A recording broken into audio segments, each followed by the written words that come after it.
কিন্তু আমরা সিরিয়ার বিভিন্ন কারাগার থেকে যারা বের হচ্ছে তাদের কাছ থেকে শুনতেছি যে তাদেরকে খাবারও দেওয়া হইতো না, কতদিন পরে একবার, আল্লাহু আলাম।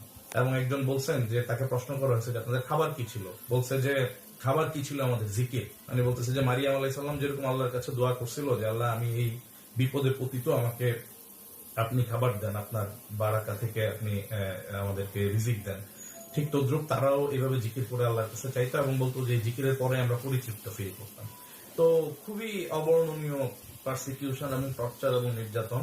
তো এইটা থেকে যে সিরিয়ার মানুষ মুক্তি পাইলো, এইটার জন্য আমাদেরকে প্রথমে আনন্দিত হইতে হবে মুসলিম হিসেবে। কারণ রাসূলুল্লাহর হাদিসটা তো আমরা জানি যে মুসলিমের মানে হ্যাঁ সমস্ত উম্মাহ হচ্ছে এক শরীরের মতো। উম্মার একটা অংশে কষ্ট পাইলে আরেকটা অংশ ফিল করবো। তো we have to we were filling the pain.